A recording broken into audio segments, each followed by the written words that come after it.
कलाकारा छनकारा miss कोमल रानी। और कोमल रानी के लिए कहते दोस्तों, उनके आने की खुशी में, ऐ कोमल रानी जी, तुझको देखेंगे तो सितारे भी जिया मांगेंगे, तुझको देखेंगे तो सितारे भी जिया मांगेंगे, प्यासे तेरी जुल्फों से घटा मांगेंगे, अपने कांधे से दुपट्टा ना सरकने देना, वरना बूढ़े भी जवानी की दुआ मांगेंगे। कोमल रानी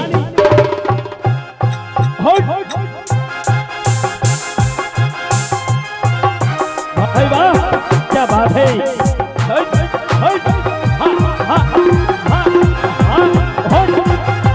बहुत धूप, बहुत धूप। अब दूसरा आइटम, दूसरा पौधा नंबर पर आने वाली अदाकारा मिस्टर छोटू कुमार छलिया, और उनसे मिलते हैं एक जरा सा लाभ जवाब, और उनके आने की भी खुशी करते हैं। अगर मुझ पे यकीन न हो तो मुझे आजमा लेना, अगर मुझ पे यकीन न हो तो मुझे आजमा लेना। ऐ कोमल रानी, आपसे प्यार करते हैं मिस्टर छोटू कुमार छलिया, चाहे जहां बुला लेना। रेडी बाबा भाई भाग, क्या बात है।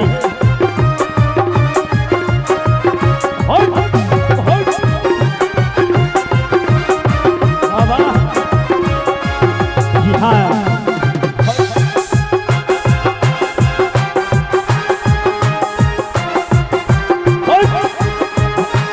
जी हाँ, चाहिए।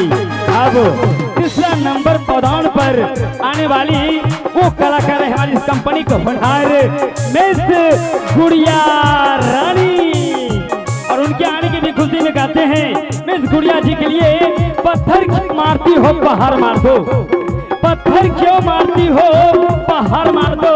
अगर हमारे बूढ़े बाबा से सच्चा प्यार है तो उनको एक बार आंख मार दो।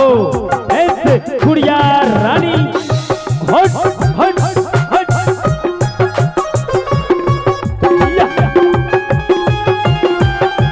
क्या बात है। बहुत खूब। आइए दोस्तों, चौथा नंबर पौधा पर आने वाला मिस्टर प्रवीण कुमार राज, एल्बम बैट हट हट हट हट हट, क्या बात है।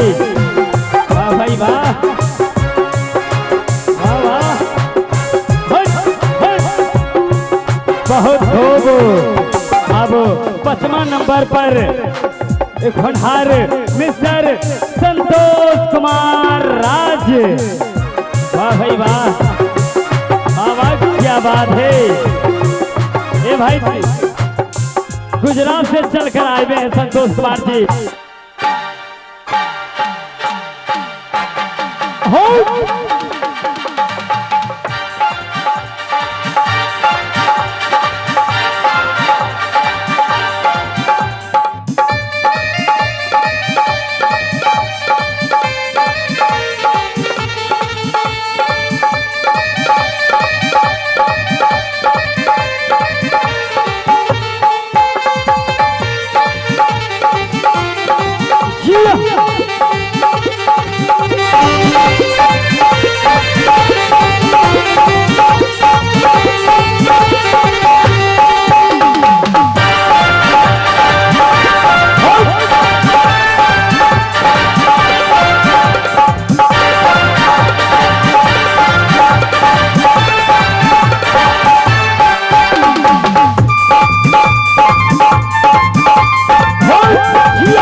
बहुत खूब।